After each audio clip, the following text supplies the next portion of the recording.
Hey David, do you want to just go ahead and get your standard naval aviator joke out of the way? Do you want to just go ahead and do that for us? No, man, you know what? I don't want to do that today because it's Okay. I'm super excited about this conversation, and I figure most of our listeners know that a naval aviator will let you know that they're a naval aviator very, very quickly into the episode. I'm actually surprised that you don't introduce yourself, and this is now like almost 300 episodes. I'm shocked that you're not like, "Hey, Stuart, naval aviator here," and I'm just actually shocked you don't do that.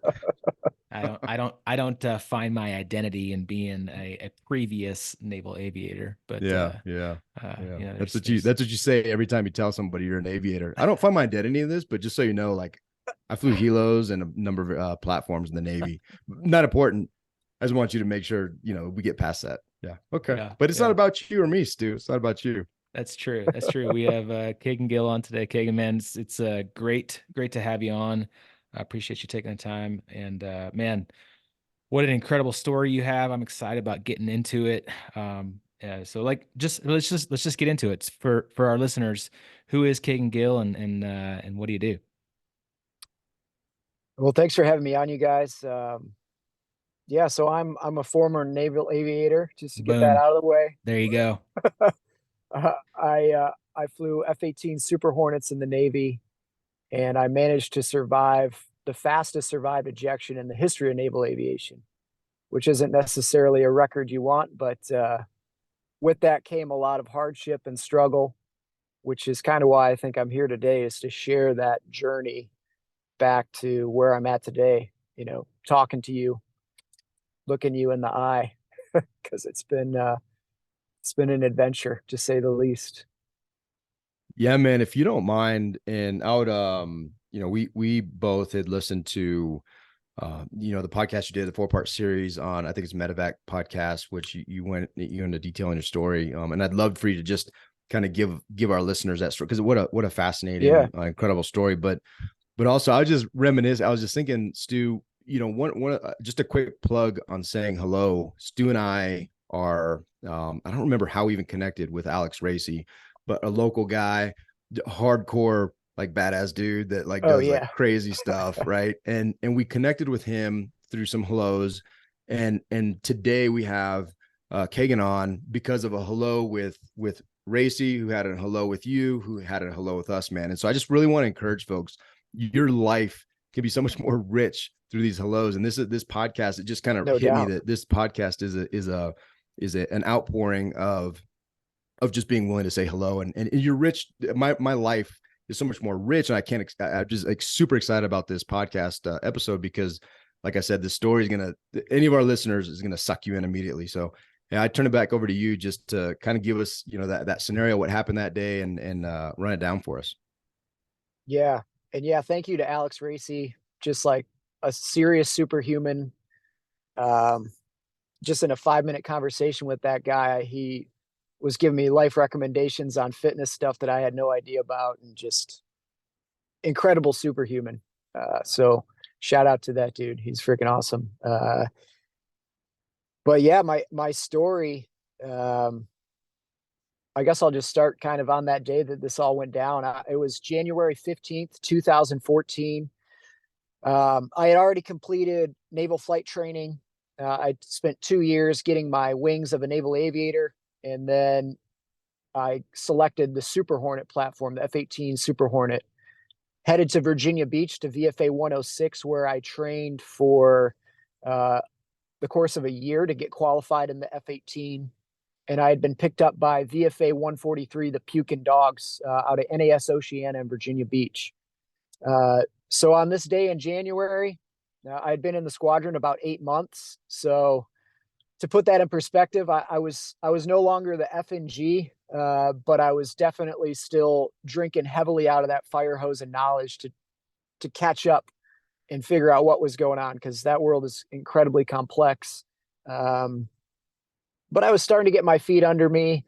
Um, I had just gotten qualified with my Jehemix helmet, which is the joint helmet mounted cueing system. It's this really cool space age sort of looking visor that goes on your helmet, and wherever you look with your head, your displays will go. So you can train your weapon systems, your radar, your FLIR, It's a really cool piece of kit, but it can be a little distracting, which became a factor on this day. To paint the picture, our aircraft carrier, the Eisenhower, was currently in that day it was in the dry dock in Portsmouth getting some maintenance done on it for our next deployment. So we were operating off the shore at NAS Oceana. I came into the ready room that day. My good friend Fisty and squadron mate, he was at the ready room desk, standing squadron duty officer. And he's one of those guys who's larger than life. He's like Chris Pratt became a naval aviator, basically. And as a joke that day, he had put up on the whiteboard in the ready room all these GPS tagged sharks that were out in the Atlantic Ocean where we were going to be flying over. And he had the airspace we were flying in drawn over it. So you could see, like, I'm flying out to this place. Oh, there's this shark in that airspace or under that airspace. And it just so happened on this day, there was a 3,500 pound, 16-foot great white shark named Mary Lee directly underneath the airspace I was going to be using. And on top of that, it was below freezing air temps. We had a cold January, even cold for Virginia Beach, excuse me. And the water temperature out at the buoy nearby, underneath where I was going to be flying, was at 37 degrees Fahrenheit water temperature. So icy cold water, freezing cold air, which meant we had to wear dry suits, which as pilots, we always grumble about having to squeeze into these sweaty dry suits, not thinking you'd ever have to actually use it. Yeah, you know. Yeah. Anyways, got ready for the flight, went down, got my dry suit on, all my gear, my Jahemix helmet. And these are the kind of things you don't want to drop. The Jahemix, I think, cost well more than my house. At the time, I think it was like $280,000 for one. So with inflation, who knows what that is nowadays. Anyways, got dressed. $3,572 with yeah, current day inflation. Seriously. Walked for the flight, took off. Our initial mission that day was just to do some air-to-air refueling. We had a ARS refueling pod come out of maintenance that just needed to get checked out to make sure that worked. So this refueling pod was attached to another Super Hornet flown by my friend Buddy, call sign Hipster. And then my flight lead was my commanding officer, my skipper that day, and I was on his wing. So we went out to the working area about 50 miles offshore Virginia Beach over the Atlantic, and we took some plugs off this thing. So put out a little fuel probe, flew up to the basket, and got some fuel air to air, which was good proficiency practice for all of us, especially me being a newer guy. I hadn't had the opportunity to do that a whole lot, but that all went smoothly. And we had some extra fuel and airspace and time. And with that, we went out and practiced probably the epitome of what people think when they think fighter pilot, which is dogfighting, air to air combat, or as we call it, BFM, basic fighter maneuvering. We set out in the working area. The tanker jet split off from us, and we started to do some rounds of this fighting, which is kind of like a round in martial arts or boxing. You know, you fight until there's a clear winner or loser, and then we reset and fight again. So as expected, my skipper is just kicking my ass. This is a dude with over 15 years of fighting these tactical aircraft. He really knew his art, but in the military, as you guys know, that's how we train a lot of time. You just gotta jump in the ring with Mike Tyson and get your ass kicked enough until you rise to that level. And we hit Joker fuel. So we were just about out of fuel for the day. We reset our bingo bugs down to bingo fuel, and we had just enough time on our transit back home to maybe get out one more set. So we ended up setting up a little bit lower and a little bit faster than typical. No big deal. Called the fights on. And as we pitched in at each other, you can think of this as like two medieval knights jousting. So you're pointing your jets at each other and you're hauling ass, flying at each other, oftentimes over the speed of sound, especially your closure rates, like 1,200 miles per hour. So as we're coming across each other's paths, I was already in a 30 degrees nose low dive. So I was partially inverted and sort of pointed down at the ocean. I opted to roll my jet fully inverted and pull down towards the ocean in a nose low split S maneuver. So just a big dive down at the ocean. Normally that can be accomplished in the Super Hornet in under 5,000 feet pretty easily. We were up at 12,500 feet when this fight started. We were at 10,500 feet at the merge. So in my mind, I had plenty of airspace to execute this maneuver. However, just in the few seconds of being distracted by this new Jehemix helmet, I was trying to take acquisition and play with the HOTAS, or the buttons to control it, sort of like an elaborate video game. And in just those few seconds, the jet had accelerated to a higher airspeed than I had realized. And as I dove the jet nose low, it accelerated. I had the stick all the way back in my lap.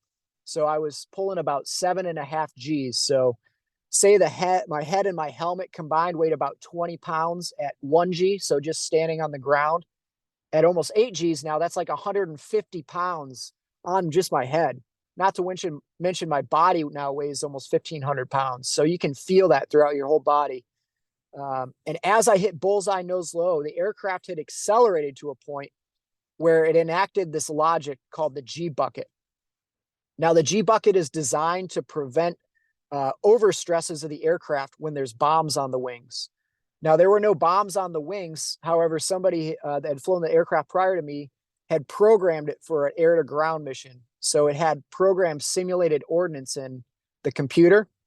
And because of the way we had done the hot switch for the aircraft, I didn't have a chance to check that control panel that you put that information is, because it's actually right in front of the right engine that you leave on when you do what's called a hot switch, where you leave the aircraft running and another pilot swaps into it.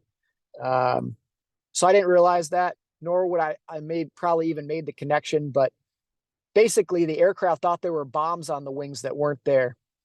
And because of that, it tried to protect from that overstress by reducing the G on the aircraft. In the Super Hornet, we say you're like a voting member of the flight control system, because it's so complex and it's all these computers, air data computers. It's thinking about way more than just what you're doing with the stick. And because of that, I have the stick in my lap. I'm telling it to pull as hard as it can. And instead, it eased up to around 5 Gs. And that would be like going around a sharp corner in a sports car and then having the steering wheel kick back halfway. Only instead of skidding off the road, I'm now stuck in a dive at the ocean. And the road I'm skiing off of is the air right into the ocean. And this all happens in a matter of seconds. I didn't have a time to think through all the things I just explained to you. All I knew was all of a sudden this jet's not turning and I'm pointed at the ocean. That's not good. My heart sunk, got that feeling in the pit of my stomach, like if you ever get pulled over by the police and you're just like, oh, this is going to be bad. And in the few seconds I had to try to figure out what was going on, I pulled the throttle to idle. I put out the speed brake in a desperate attempt to slow down. And before I knew it, I just had a face full of ocean. And at 2 seconds before impacting the ocean, I was at 51 degrees nose low. So a very steep dive. I was at 695 miles per hour, which in the aircraft was displayed as 604 knots indicated airspeed, or 0.95 indicated Mach. So I was almost the speed of sound in what's called the transonic region, which is where the sound barrier is at. This is back in the 50s and 60s when the guys were trying to break the sound barrier. That was where the engineers said, you can't go through that. It's a wall of air that is so powerful at that airspeed, you can't break through it. And that's the airspeed I ejected at. And a normal ejection is pretty violent. It'll compress guys' spines, cause flail injuries. Sometimes guys permanently lose a little bit of their height.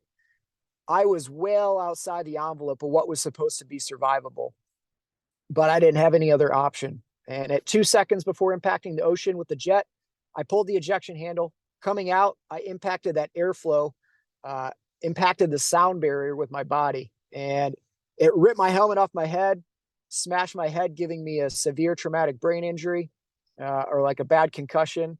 I broke my C1 spinal process, which is the top vertebrae, the little spine that sticks off of it. Fortunately, that didn't sever my spinal cord. I shattered my left scapula, my left shoulder. I had bilateral humerus fractures, so both my upper arms. My right humerus tore through my right brachial artery, causing rapid internal bleeding. My left forearm shattered the radius and ulna and severed the median nerve that controlled my left hand. Then my lower legs were flailing around so violently in that airflow with steel-toe boots on them that they smashed each other open. So you can imagine like some medieval maces just violently smashing back and forth. smashed open my tib fibs and my lower legs, open leg fracture, open leg fractures with chunks of my bone now falling down into the ocean for Mary Lee to chum the water. My survival vest, all the gear on it pretty much shredded off. It was so fast, it ripped the gear off my vest. I was wearing that dry suit, but because of the airflow, it shredded the dry suit open. It almost shredded the clothing right off my body. It was so fast. My face was all battered black and blue. My eyes were swollen up. It looked like I'd just lost a fight after 15 rounds in the ring. And in that second and a half I had left after the ejection sequence, that gave enough time for the parachute to fully deploy and slow me enough so that I didn't die and impact with the ocean water. And the next thing I knew, that parachute that had just saved my life sunk into that churning open Atlantic Ocean water and started to drag me under. We have a system on the parachute called the Seawers that's on the parachute risers that connects to your harness. And what the Seawers is supposed to do is when you go into salt water, it sets off a small explosive device. And that is supposed to automatically disconnect your parachute for this very reason, which is in a high-speed ejection, you often have flail injuries where you can't use your arms anymore. So you can't reach up and manually disconnect your parachute. So that system failed. We have some Vietnam era gear and one of the charges fired, but didn't disconnect and the other one didn't even fire at all. So now I'm attached to this parachute that just started to drag me under. And for anybody who has been drug under and held underwater when you want a breath of air, you know that terrible feeling when you just want to get to the surface, but you can't. And so I was in and out of consciousness. I was inhaling water. I don't know how I didn't drown. Luckily, that LPU, the life preserver unit around my neck, had automatically inflated. And that gave me just enough buoyancy that on occasion I would float up to the surface, grab a breath of air, cough out some water, and then just get drugged back under again. And in the meantime, my flight lead, he had seen my parachute deploy, so he knew something was up. He got down low, he dropped a GPS mark of my location, and he spotted a fishing vessel about a mile off. So he initially tried to get them on maritime guard, the emergency frequency. Excuse me. They weren't answering, so he got down really low and really fast, and he thumped over their bow. So you can imagine a Super Hornet flying right over the bow of your fishing boat. That got their attention pretty quickly. They turned over to my position. He got them up on maritime guard, and he was able to direct them to my location. They weren't able to get me out. They threw a rope to me. It ended up just getting tangled in the paracord cord, and I had no ability to grab it with my arms being destroyed. But they at least provided a visual location for me, because at this point, the Atlantic Ocean is flowing with all these currents. I would have drifted way off of that initial GPS mark. My skipper, he stayed overhead as long as he could, coordinating with air traffic control and any other vessels in the area he could get before he had to bingo back to shore, which it's a miracle all the things he was able to do in such a short period of time, basically running on fumes. He got more aircraft overhead, and now there are two Navy H-60 Seahawk helicopters heading towards my position. One from HS-11, which was stationed on an aircraft carrier that was nearby. Also one from HSC-28 out of Norfolk that was just getting ready to go do a weapons exercise with some SEAL team guys.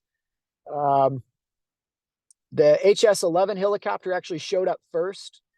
They got overhead, and there was a miscommunication with their rescue swimmer. He thought I was on the fishing boat. So their guy jumped in the water, swam over to the fishing boat, and I'm not there, which ended up, again, being a crazy twist in fate, as they had been instructed, had they gotten me out of the water, to take me back to the aircraft carrier because they thought it was the closest medical facility. However, with my condition being so severe, I would have died once I got on board. They wouldn't have had the ability to take care of me properly. So this other H-60 Seahawk helicopter from HSC-28 showed up.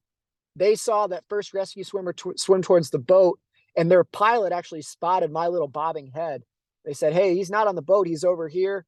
They turned their helicopter, got overhead, and their rescue swimmer, Cheech, that was on board that one, just the week prior, a Navy H-53 Sea Dragon had gone down almost in the exact same location. And because the Navy policy at the time was anybody who's involved in an aircraft accident has to be put onto a backboard before they're lifted into the helicopter in case they have spinal injuries. Because of that policy and his adherence to it, while I think everybody survived the initial crash of the helicopter, because it takes so long to put each individual survivor onto a backboard to lift them up into the helicopter, several of those crew members perished from hypothermia. So Cheech, the rescue swimmer, is coming off like the worst week in his career. Having that in the back of his mind, he realizes, hey, I'm not going to take the time to put this guy on a backboard. If he has a spinal injury, so be it, which I did. But if he dies from hypothermia, it doesn't matter. So he made the game time decision to just jump in. He swam up to me.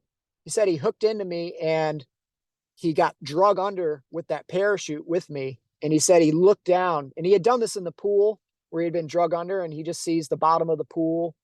But he said to look down and just see this tangle of paracord and a parachute and just the dark blue abyss was pretty terrifying. But his training kicked in. He cut me loose of all that paracord, and he pretty quickly got me up into the helicopter. At this point, I had been in the water about an hour and a half. On the flight to Norfolk General, which was about a 35-40-minute flight from where we were at, I was in and out of consciousness, coding over and over again. He said it was the fight for their lives of all these crew members just to keep me alive, resuscitating me over and over and over again. They got me to Norfolk General, which is a level 1 trauma center. And fortunately, they had just the dream team on that day of these surgeons. They rushed me in, initially treated me for hypothermia. My core body temperature when I arrived at the hospital was at 87 degrees Fahrenheit. So I should have been dead from hypothermia. But they said, had my dry suit not ripped open and had I not gotten hypothermia to the extent I did, I would have bled to death through my open leg fractures and brachial artery bleed way before anybody rescued me. So again, another one of those crazy twists in this. They treated me, they pumped the water out of my lungs. They had to have multiple blood transfusions because I had lost so much blood. And once I was semi-stable, they cut off my G suit and what remaining gear I had on and rushed me into surgery and induced a coma. And over the course of the next week, I underwent over a dozen trauma surgeries. I had fasciotomies on all 4 extremities to open up all those compartments. From the tissue damage, all my limbs had just swollen up so tight that all the muscle was pushed up so tight against that fascia that surrounds the muscle that it was cutting off circulation. And not that long ago, that's when you just amputate a limb. Thanks to modern medicine and the things they can do in trauma surgery these days, it prevented me from being a quadriplegic had I survived it all. They opened up all those compartments to relieve that pressure so the circulation could continue. And then they rebuilt my skeleton with titanium nails and screws and steel plates, rods in my arms and my legs, steel plate on my forearm. So now my x-ray looks like Wolverine, which is pretty sweet.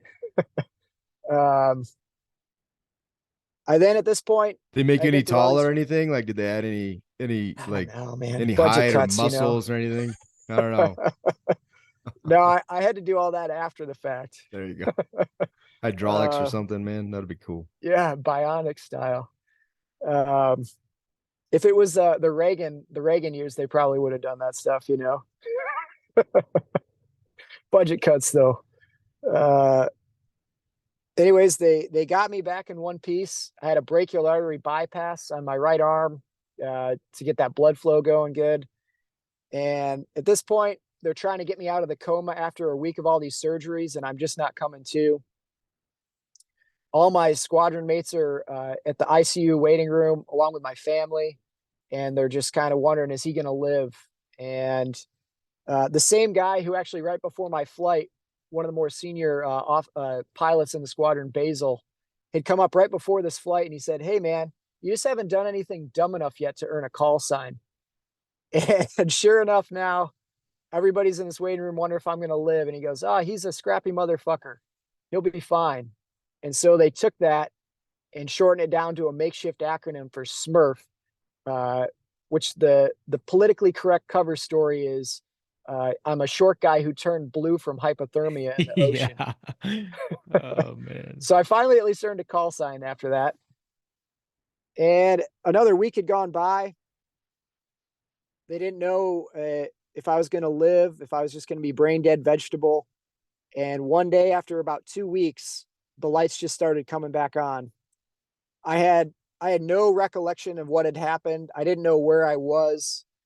Um, I actually thought they had like tied me down onto the bed or something because I couldn't move, but it was because I was paralyzed. Um, it was like waking up out of a dream, but I was really disoriented between the head injury and all the drugs they had me on for pain management. Uh, but after a little while, the medical staff came in and they said, "Hey, I think they're just trying to be real with me. Hey, you're never going to walk again. You're never going to use your arms again, and your flying career is over." But in the back of my mind, I took that as a challenge to, "Oh, I'm going to prove these people wrong." And so little by little, I just tried to move whatever I could, squiggle whatever I could. I took all my therapy very seriously. Um, After a couple weeks in the ICU, I was transferred down to Richmond, Virginia, to the polytrauma center they had there. And all day, every day was just therapy. From the moment I woke in the morning, I was doing speech therapy, vision therapy, kinesiotherapy, physical therapy, occupational therapy, aqua therapy, like all these things, all day, every day. And I was grateful to be there. For the staff was very caring. They had good equipment and therapy. There were some shortcomings there. You know, the food was absolutely awful. So a big other was, hey, if we're going to spend all this money on treatments and therapists and all this, let's also fuel these individuals to heal. Um, Hey, anyways, I Kagan, spent, yeah, can I stop you just for 1 second? of course. I, as I'm hearing this story, I'm just so incredibly amazed that like all of these things happened, and most of them would would kill a person, right? Like, and somehow or another you survived. Like, and I'm just like, how? Like, how in the world did Kegan Yeah. Gill survive all of this stuff? And I listened to that 4-part series of you on the Medevac podcast, and I remember one of the things that you said, the stuff that you were doing prior to even jumping in a jet, right? And what are some of the things that you think can attribute to you even surviving, just from your health and mindset and all that kind of stuff? Um, yeah, I think a big factor was um, that actually kept my body just from not disintegrating was the fact that I was very fitness oriented pretty much my entire life. I'd been really into skiing, growing up out west, getting to ski at Wolf Creek. I had really been into soccer and wrestling and weight training, and I had gotten really into CrossFit as I'd gotten into the military. And so I was strong. I was 5'7" dude, 180 pounds of lean muscle. My body could take it. And through that, training the body in that way, I think it also helps to build some resiliency of the mind. Um, I think going into it, that definitely helped. And the rest of it, I think, was divine intervention, you know. Yeah. But that definitely helped.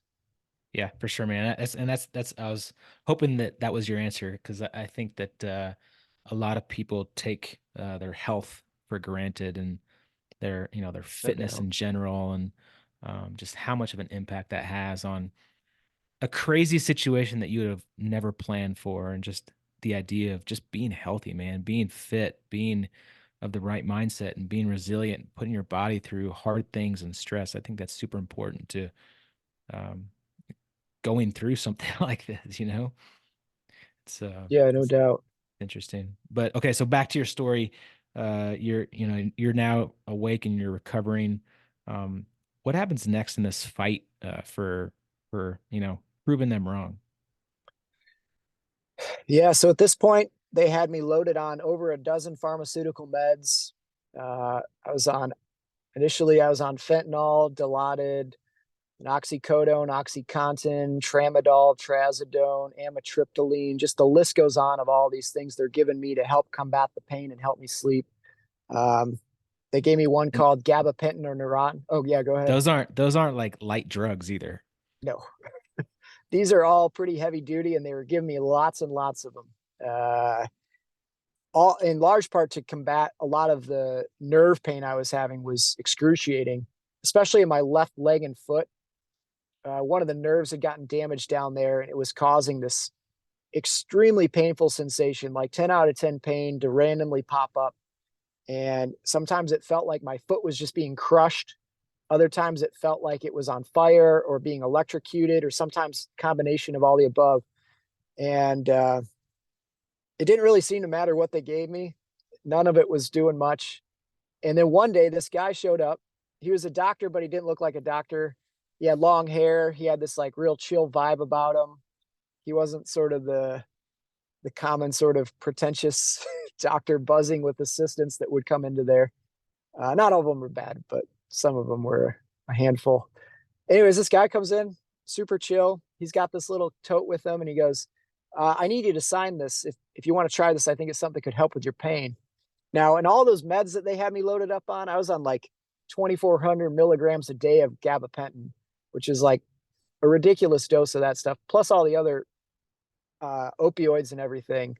I didn't have to sign anything. You're lucky for the that. thing that was trying to make you better didn't kill you. Yeah, almost did. That's no joke.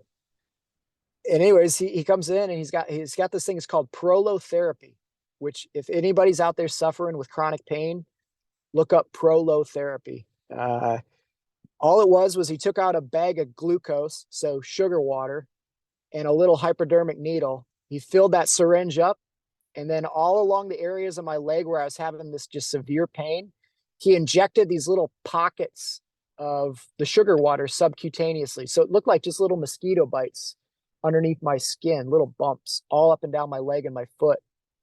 And within about 10 minutes of him doing this, that nerve pain I had in my foot that was so severe decreased by at least 90% permanently from sugar water under my skin. Who'd have thought? That's crazy, man. Despite that, they kept giving me more pain meds, even though I didn't ask for them. After 3 months, I was able to get around on a walker. It was really just every day was just sort of like, what can I do today? What can I do to get better? Maybe I can wiggle my foot today. Maybe I can wiggle my pinky today. And little by little, all these parts of my body that they said would never work started to function again. And after 3 months, I was released into outpatient therapy. I went back to Virginia Beach and I started doing outpatient therapy pretty much every day. On top of that, luckily, one of my squadron mates, Uncle Smugs, he's affectionately known. His wife, Amanda, was a gifted physical therapist. And she was, I think, pretty burnout at working with people who were unmotivated to get better at the main clinic. And so when she came and started working with me, I think it kind of helped keep her motivated about her job. And I loved it because the first day she showed up with a water bottle and on the side it said patient's tears. I was walking with a cane at the time because I was still hobbling around pretty bad. First thing she did was snatch that out of my hand and just chuck it. It was like, I don't ever want to see you walk with that again. And then That's she awesome. proceeded to just unleash these sort of high intensity interval training style workouts, CrossFit, all this, just kicking my ass. And I loved it. And after several more surgeries, I had to overcome all that prescription drug addiction I had, which was miserable and damn near killed me. The pain management clinic's guidance was just to stay on all of it. It's working for you. You don't need to stop. And I was kind of like, screw that. I'm not going to be on this stuff any longer. And I slowly just tapered myself off one at a time. And most of them actually weren't that bad. The opioids were a challenge, but the worst one was actually the one that wasn't supposed to be addictive, which was the gabapentin or Neurontin, which they're supposedly giving you as an alternative to the opioids. But that one made me damn near go crazy getting off of. I just felt so sick and weak. But after several months of slowly tapering off that 2,400 milligrams a day, I was in the clear. And with Amanda's help and a lot of friends' support, getting me back out, hanging out again, bringing me back into the strike fighter community, I was able to max out the Navy PRT again. I was literally running circles around most of the people at my command. And the Commodore of the base noticed, and he's like, this guy's crushing it. I had to go through a whole FNAB investigation, which is anybody who is in a Class A mishap, crashes an aircraft or does any serious damage to an aircraft, you have to go through this very intense board. So they do an investigation. There's all these interviews. And this had taken months and months and months. And it all culminated meeting with the admiral at Norfolk. And I go into this big boardroom. There's a huge wooden table. It's got to be like 12 feet long. And either side is flanked by experienced naval aviators from all different communities. And they had kind of done a pre-interview with me. And then they called the admiral in. And he comes in, everybody stands at attention, and has us all sit. And I look across the table at him, and the only question he asked me was, "Lieutenant Gill, are you fearless?" And I just kind of thought for a moment, and I don't know what came over me. I just looked across the table and said, "Sir, I don't remember a lot from the ejection, but I'm certain what little bit of cushion there is on the ejection seat was puckered up inside me real tight." He didn't That's laugh. awesome. He didn't say a word. He just stood up and walked out of the room. I was kind of like, oh man, maybe that wasn't the right thing to say. Yeah, right. But a few minutes later, one of the Navy captains that was in there called me into his room, and he handed me this bin full of lifesavers, little mints, and he said, "Here you go." And I took a lifesaver out and popped it in my mouth, and he said, "Congratulations! If you can get your body back to health, you can go back flying." And that gave me so much motivation to just keep charging. While I was certainly at fault in part for the accident, there were these other factors like the control system issue that had killed several pilots prior to me or caused mishaps. And even after my ejection, that same system killed a experienced Top Gun graduate doing a low level where he was going around a low corner, pulling the jet for all it's worth, and all of a sudden that system enacted and slammed him into the side of a canyon wall. So there are other factors, and luckily in the world of naval aviation, as you know, you get judged by other aviators. I think in the world of the public, you think, oh, a pilot makes a mistake, they're going to burn him at the stake and you're out of here. Fortunately, that's not the case. There's a lot that can be learned from these mishaps. And assuming you're not doing something blatantly stupid or illegal or breaking the rules, you can often get another shot and take that experience forward with you and share that with the fleet, which is invaluable. So I was fortunate to get that opportunity. Again, I'd gotten my physical health back. I felt good mentally. I had to get a stack of medical waivers, nearly as tall as I am, which isn't saying a lot, but after all of that, they got me back to VFA 106, and I did a refresher training course in that Super Hornet. I graduated as top stick in my class, and I went back to the fleet to VFA 136, the Nighthawks. And this is kind of where the Disney version of my story would end, a happy ending. Unfortunately, some of my struggles continued. I think a lot of it I had been sort of just ignoring my mental health stuff. I'd been so focused on the present and getting my body and the flying and the studying that I just kind of was able to bury a lot of that. I had gone on a flight down at Tyndall Air Force Base. We were doing a weapon shoot. So I got to fire a live 9 mic Sidewinder heat-seeking missile at this drone and fight a F-22 Raptor on the back end of that in what's called DACT, or dissimilar air combat training. So dogfighting an F-22 Raptor, which was, I mean, surreal. Like, this is the thing I saw at air shows as a kid. I was like, that's an alien spacecraft. And there I was up in the sky getting to watch this thing up close and personal in a fight. And that was incredible. But I came back from the flight and I realized that big chunks of the flight were missing from my memory. And I was watching my tapes. I realized I didn't remember a lot from the missile shoot. And I just kind of ignored it, like I had been ignoring some of these little glitches, mental glitches that had been popping up. And pushed through the next day. I was just on duty. So I was answering the phone and the radio, not really feeling clear in my head, kind of anxious, getting this almost like panic attacks, but just kind of pushed through the day. And that night I went back to the hotel room. And when I sat on my bed in the hotel room in the stillness, it just felt like the room was tumbling around me. I got really bad vertigo. I tried to set my alarm because I had a flight in the morning. I couldn't do the math or operate the alarm on my phone properly. I was so mentally uh, incapable in that moment. And I started to get these just panic attacks, crazy insomnia. I couldn't sleep again. So I called the squadron safety officer, and I told him what was going on and that maybe I had decompression sickness, because we had had some issues in the Hornet, especially, and also the Super Hornet community, where the environmental control system would have this malfunction that could cause rapid decompression in the cabin. And for any scuba divers out there, you know, if you come up from depth of the ocean too quickly, the nitrogen in your blood can come out of solution. And if you get that in your joints, it's called type 1 DCS, and it can be really painful. But if you get one of those bubbles in your brain, that's called type 2 DCS, and that can cause aneurysm or death. It's basically like getting a block in your brain where the blood flow doesn't operate properly, and it can cause TBI, brain injury. So my thought was maybe this is an ECS issue. And so they took me to Mayport Dive Base, which was about 20 minutes away from Tyndall, where we were at. And they rushed me into a hyperbaric chamber. And over the course of the night, they treated me for decompression sickness, breathing pure oxygen, hanging out in this little tube with a Navy diver, corpsman. And by the next morning, I felt a little bit better. The Navy doc had me come back into the base and talk to him in the morning. And he said, you know, maybe you had decompression sickness, but I think there's more going on than just that, looking at your medical record.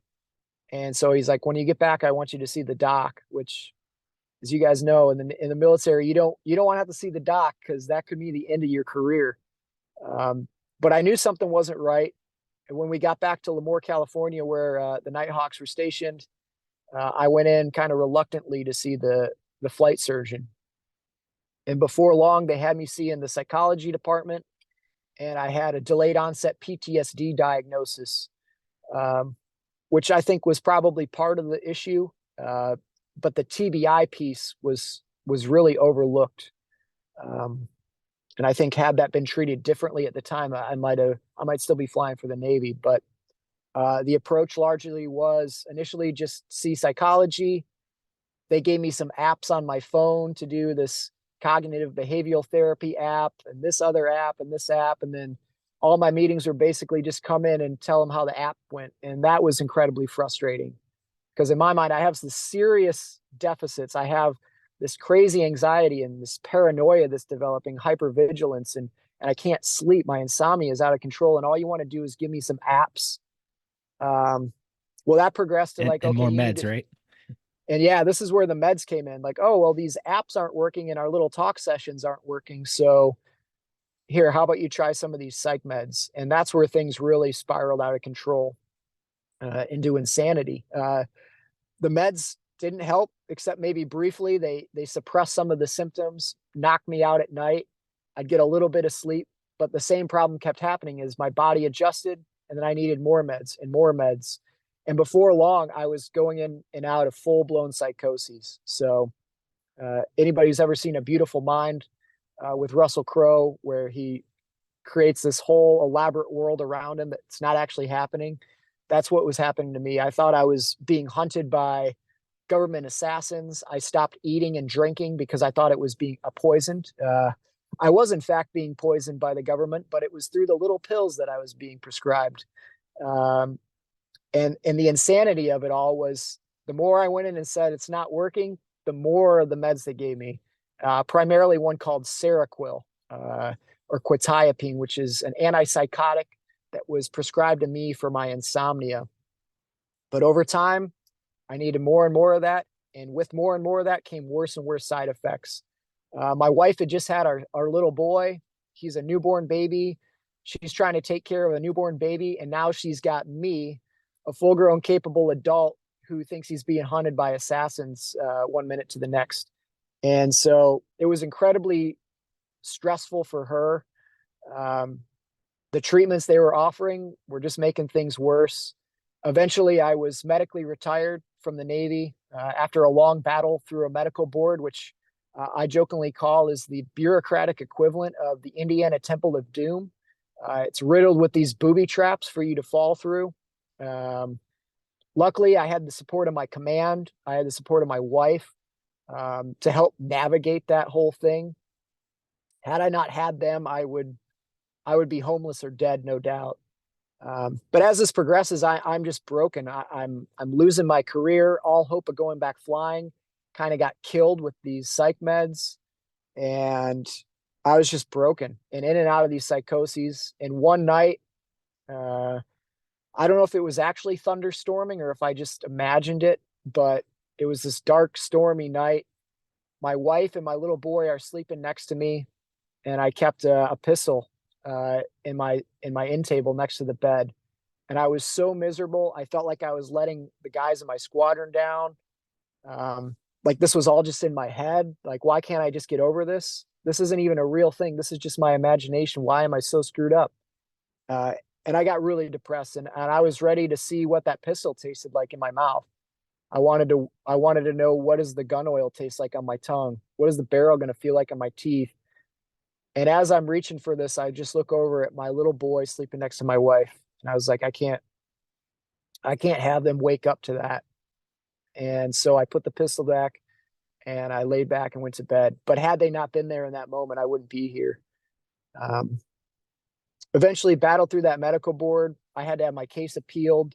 Despite having a stack of medical records and everything that I had going on, I nearly didn't even have a medical retirement with all of that. But fortunately, it worked out. Moved back to Northern Michigan with my family, and my psychoses continued, and that same insanity of treatment continued, which was more Seroquel, more Seroquel. And I'd gotten to this point where I was on 300 milligrams of Seroquel a night. I'd gone into the VA psychiatrist up here in Northern Michigan, and they increased that dose up to 450 milligrams a night.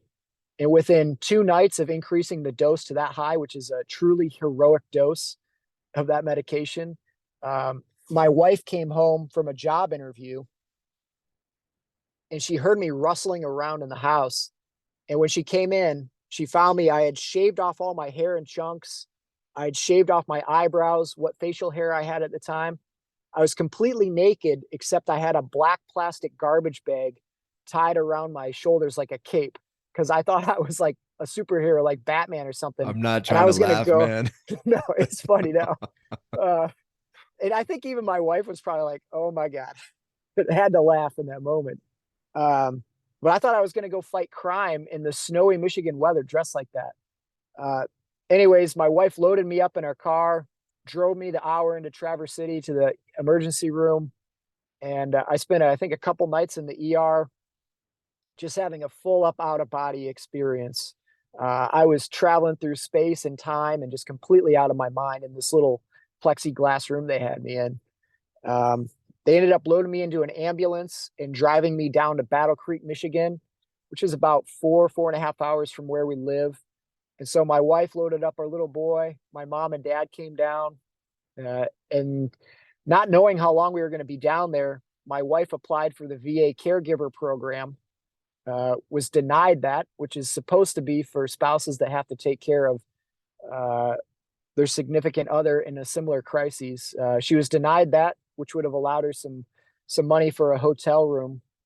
So she just found basically the cheapest motel, not knowing how long we were going to be there. And it was so filthy, she had to go to a Kmart or a Walmart or something and get cleaning supplies to clean the floor, because my little boy was learning how to walk. So he's crawling all over this filthy floor of this crappy motel, just so she could bring him in every day so I could see him, which was really what pulled me out of a lot of the darkness I was in. I came to in this VA mental hospital. It was a nightmare. And you know, there was some of it I know I imagined, and looking back, I've been able to kind of reconstruct what happened and taken out what was fake and what was real.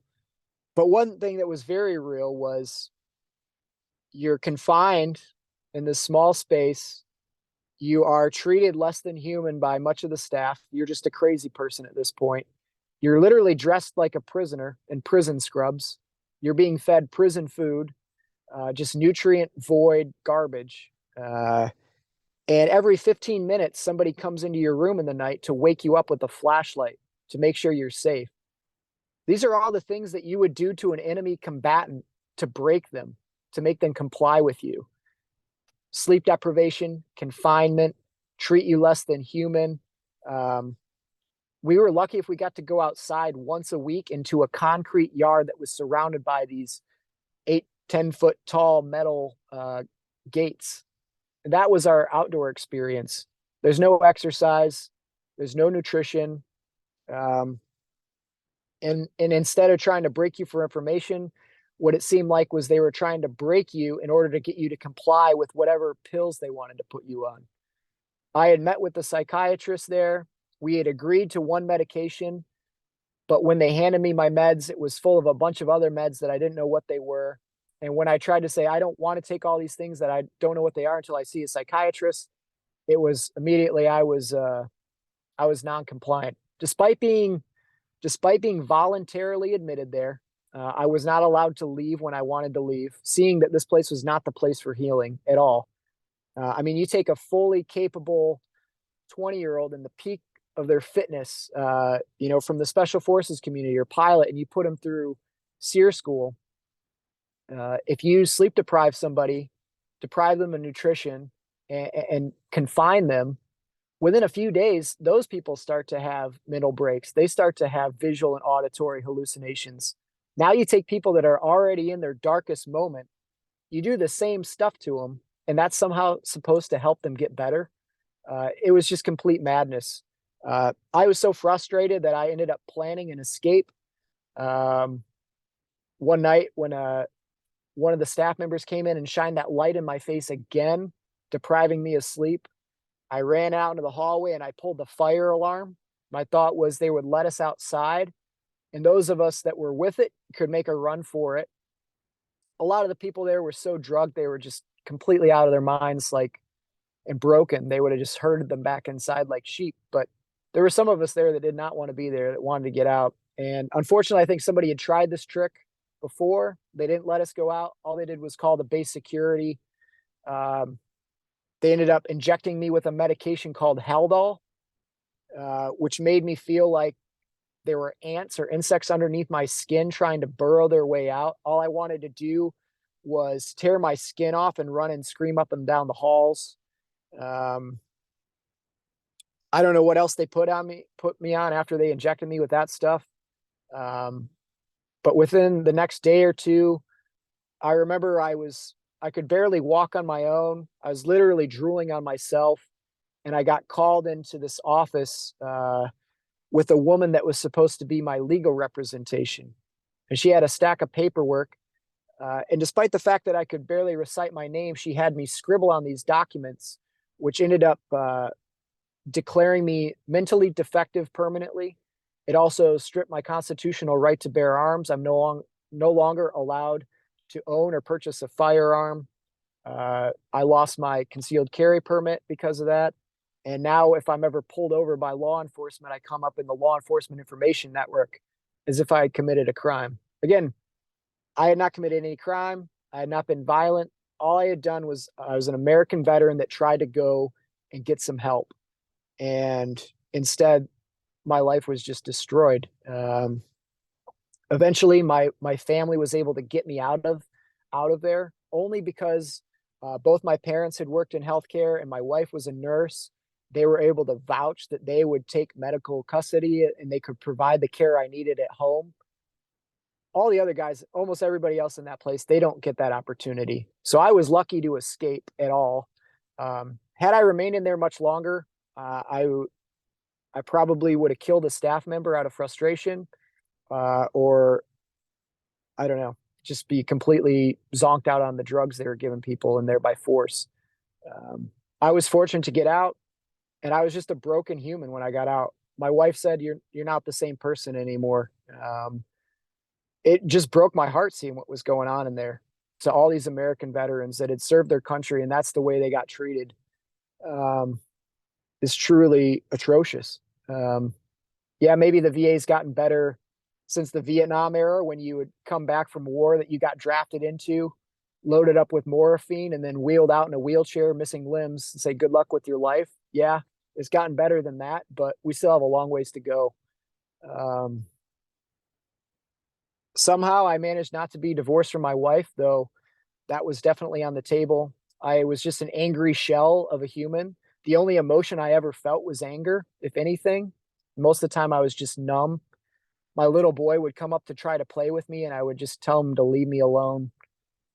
I could barely do the dishes. I was just broken. And when I went back to the VA, the only thing they wanted to do was give me more Seroquel, and more psych meds.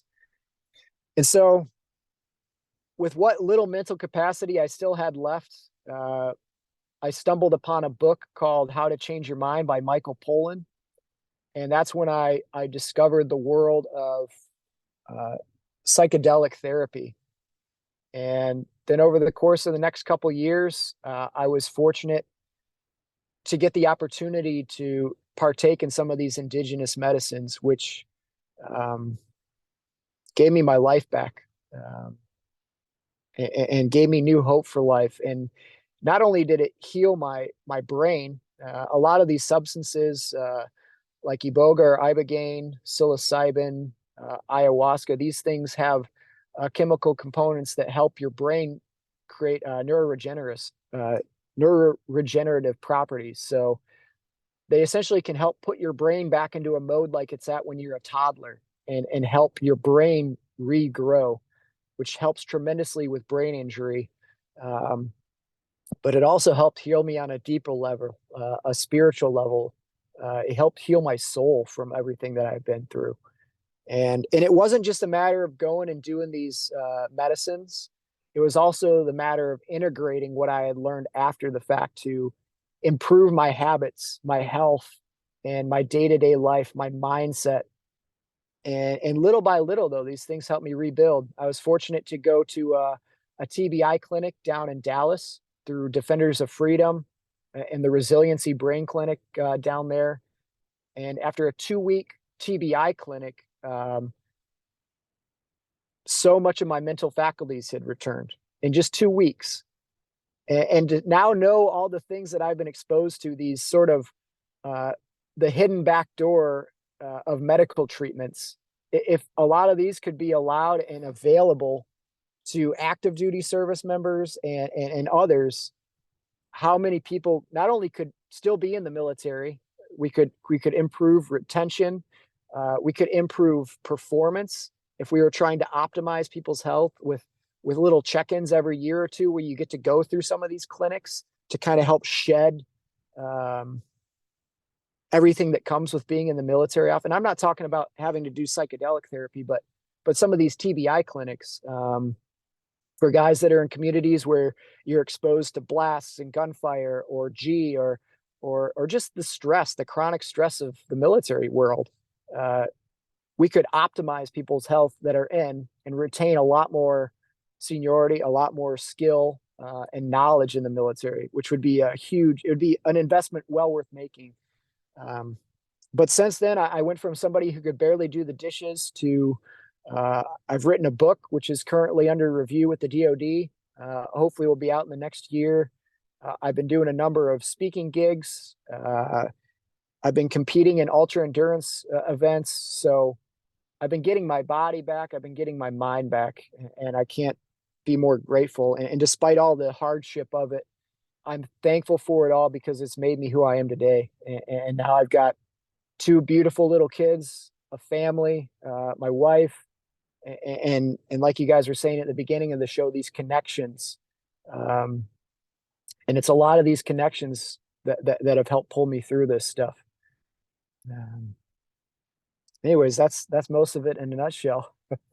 And what a fascinating story. And I just want to express gratitude to you for having the strength and the courage to share, those lowest moments. Cause I think, one of the things that we oftentimes forget, especially in this, in this, in the brotherhood, the sisterhood of arms, is the idea that our weakness could be somebody else's salvation, right? Like, being able to express, and I say weakness, I caveat that and I quote it because it's truly a strength, right? Like going through something like this, being able to share it, being vulnerable, being honest. It also challenges the idea that, hey, just take some of these pills, or that everybody has your best interest in heart. And I don't look at the VA and think, man, there's a bunch of really terrible people there. No, not at As all. you get to know them, you're like, man, there's some really good people who really want to help, but a lot of it is you default to your training, right? You default to, it's not even a moral issue. A lot of times it is a moral issue in my mind, but it's not that person making a conscious decision, a conscious moral decision to, you know, to hurt you. It's just Right. what we understand. And it's just fascinating to me that, you know, some of the alternative treatments that you talk about, but also if we have more vets who are willing to just share and be open and to go to that place of vulnerability and that place of pain, a lot of folks benefit from that, right? A lot of us, I mean, you know, if I don't drink, if I'm a teetotaler and you're struggling with alcoholism, like I'm not your guy. Like I'm not the guy you want to talk to, right? Like Right. you want to talk to the recovered alcoholic. Like that's who you No want to doubt. talk to. You want to talk to someone who's been through the struggle. And so I really appreciate you being open and honest about this. And you know, one of the things that you mentioned that I heard you speak on previously, and you kind of touched on here with your family, but what Stu and I, we're so passionate about the idea of, especially men, you know, for us men coming together and in relationship, right? And being real and being honest and having that environment. You mentioned that before, that your boys like brought you through a lot of this pain. They brought you Oh through a yeah. lot of like the relationships to have these friendships. And do you mind touching on some of that and just the intentionality of relationship in the process of healing? Yeah. I mean, just from when I got out of the hospital after I'd been living in that poly trauma center for 3 months, um, my squadron mate and friend Fisty, he, I was in a rough relationship with a woman that, is a whole nother part to the story, but he knew what was going on and he showed up and he freaking pulled me out of that situation, loaded me into his Jeep with a duffel bag, and he drove me off, took me into his house. Um, and my buddy Vinny, they just kind of took me in like a stray freaking dog, and they helped to get me out. And we're like, hey, we know you're all broken up and you're on a walker, but we're gonna go out wake surfing. You want to go? And they would take me out on their boat. They would take me out to Chick's Oyster Bar in Virginia Beach or wherever they're going to hang out and socialize. And that helped to like get me back out and see like, people care. And I was really amazed to see the amount of support and respect that came through what I had struggled with. And there was a lot of time in there that I was like, man, people are going to hate me, for whatever reason. That's just the narrative that I told myself. Come to find out, these people care so much and they only wanted to see me get better.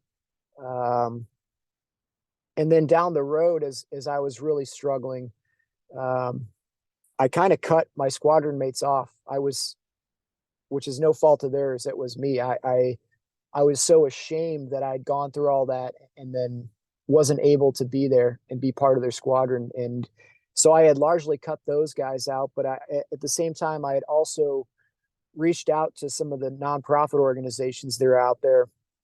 One being Operation Surf was the first one I ever made contact with. And Van Carrazza, this legendary big wave surfer, put together this program where they take out vets and first responders and just take them out surfing. And I had seen their documentary on Netflix resurface, and guys dealing with TBI and PTSD that suicidal could reach out to this organization and they take you out in the ocean. And they've got all these instructors that are like legendary pro surfers and stuff, you know they get you out and they get you stoked and they get you in the ocean. And through that I saw how much nature is a healer, as well as just getting to connect with that community of really positive upbeat human beings. That helped me pull through some of that darkness. And kind of all along the way in my recovery, be it family or friends or these nonprofit organizations, I've made those connections and made friends. And all it takes is just one of those people to like help reconnect you with the world. And you're not going to get along with everybody, and it's you know, but all it takes is one person to connect and reach out and say you're hurt. And that's probably the hardest thing for guys in our world is just saying, hey, I need help. and asking for it and being vulnerable. Because when you do, you might be amazed at how many people care about you and help pull you out of that darkness. And that's such a good message for people to hear. I mean, David and I, we did 20 years of service, and we have friends that took their lives because of the same stuff that, I mean, not the same stuff that you went through, but PTSD, Yeah.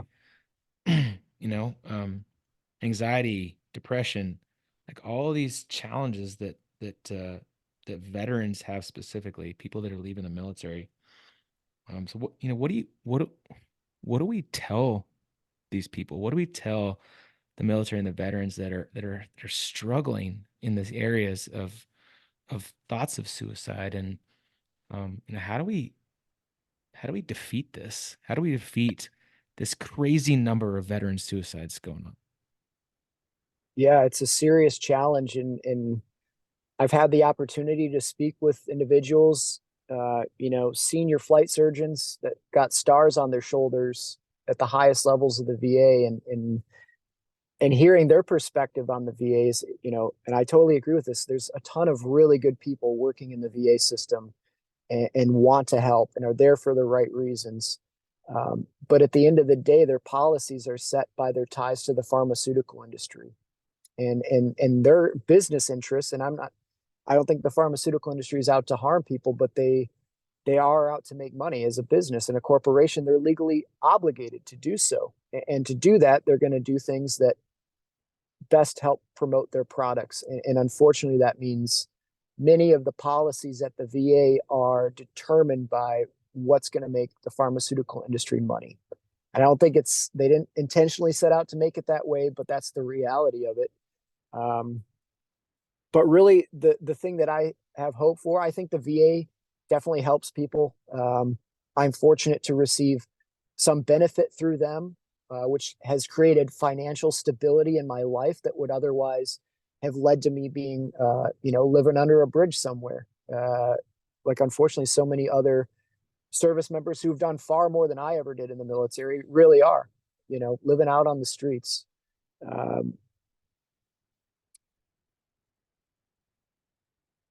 But so there's a place for the VA, and I think that it's heading in the right direction, especially seeing where it was, back in the 1970s. We've come so far, and I think it's now our generation's turn to continue to push that to the next level, to continue to learn lessons and move it forward. And there is interest in the VA. I think Arizona, they have started ketamine therapy, which is a form of psychedelic therapy in a clinical setting, which is excellent to see that the VA is even open to something like that. And the results from some of this therapy, and I'm not saying that's for everybody, but these indigenous medicines have been in cultures for thousands of years, going back to prehistory, and they've been an integrated part of our societies. And we're kind of in a strange time in the world in that that's not really a part of our society. And I think the integration of some of these indigenous medicines back into our healing communities, and maybe stepping away from all the focus on Western medicine a little bit, and seeing that some of this stuff isn't just a bunch of crazy hippies, dancing around a fire pit. Like, there's some legitimacy to those ancient healing methods. And in the meantime, what you guys are doing is incredibly important in this battle, is just sharing these messages of hope. I think we're really fortunate to live in this era of podcasts, and the fact that information can just be disseminated to anybody anywhere, at least for now, until whatever, the internet gets shut down. But at least for now, we can share this information. And guys, Vietnam era and before, they were just alone with a bottle of whiskey to deal with these problems. They didn't have a podcast, and they thought it was the right thing to do, is just to internalize it all and live with it, and not to get any help, because they thought help was weakness. So what you guys are doing is really important. I think another incredibly important step that's happening already is there are a wide variety of veteran nonprofit organizations that have been popping up like crazy. I think there's over at least 300 of these things, and they are organizations run by largely veterans who have seen the struggles that we have to go through in first responders and really the world over, but they're trying to bring these healing modalities to people who otherwise wouldn't have access to them. And then really, I have a friend named Adam Marr. He's a former Green Beret who went through a lot of these struggles. And he told me something that really stuck with me.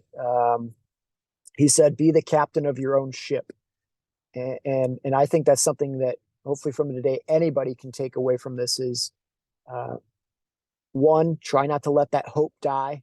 And I hope this message I've been trying to share today gives you some hope and lets you know that you're not alone and that there are other options than taking pills the rest of your life and being miserable.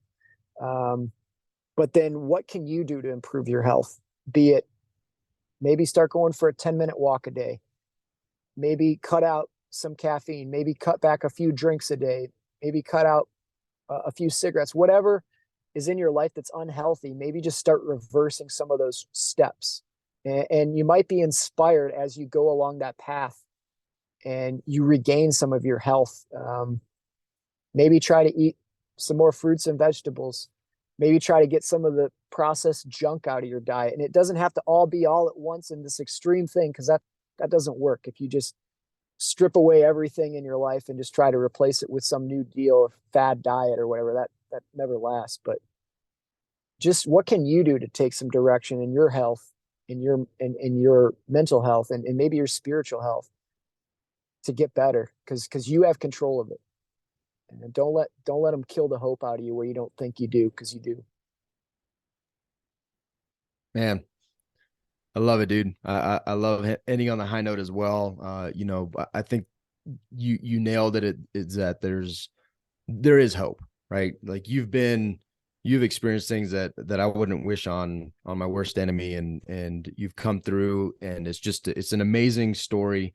And the number of folks that you're going to help that just listen, that, they may never even respond. They may never reach out. They may not do, I can't wait for your book to come out because it'll help even more folks. But just the idea that they could hear something, they could see an example set of hope and healing and really thriving, and that it's possible for all of us, man. I love that. And we do have ownership too, right? Like there is a responsibility that we need to put on ourselves too. And that's a beautiful thing. Like I love the sense of responsibility and ownership and power that comes with that.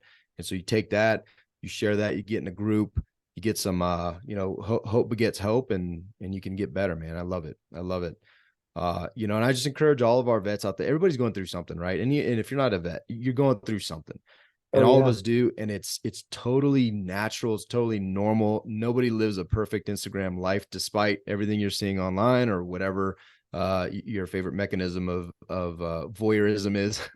but it's not that great. Everybody's kids are brats. They're little a-holes at times. Nobody has perfect family photos on the first shot, like all these things, right? And I think it's good, man. That's what makes life beautiful. God created variety.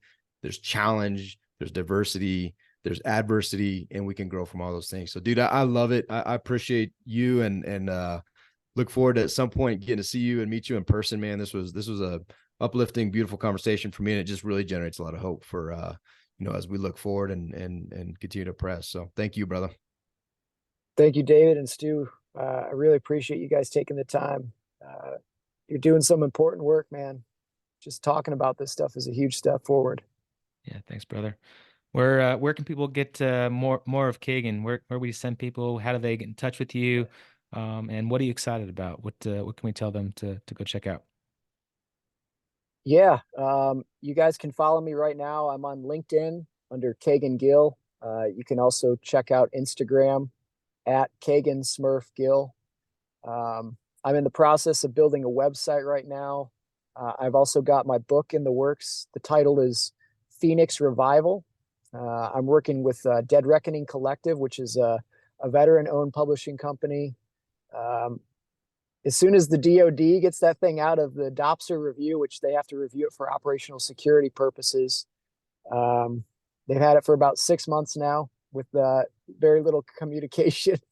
So hopefully, if they don't burn that thing, it'll be out here before long. And if you follow me on Instagram or LinkedIn, I'll keep you updated on there. And I'll keep you updated to my website and as things progress. I'm excited right now. I'm kind of with the big help of Alex Racy and our mutual friend Danny Pritchard. Those guys and Chris Hoth have been helping me get a speaking career going. Nice. I've really been enjoying getting in front of crowds in person and talking about a lot of this stuff. And there's a hunger for it right now, military and otherwise. You know, everybody is hungry for health and getting better and healing our world right now, because a lot of people are going through hell. It's been a rough time in a lot of ways, despite the benefits we have as being American citizens and some insulation to all that. Yeah, man. Anyways, yeah, I'll keep you guys posted if you Awesome. follow me on there. Awesome. We'll post all that stuff in our show notes. Hey, guys and gals, reach out to Kegan. This was a powerful episode. And I love it, Kegan. There's tons of hope. Thank you for what you're doing, man. You're motivating, you're inspiring. Keep on plugging, keep on charging, and we greatly appreciate you, man. Thanks for coming on. Thanks, gents. Guys and gals, let's go take uncommon action. Yeah, thanks again, man. Appreciate See ya. it. See ya.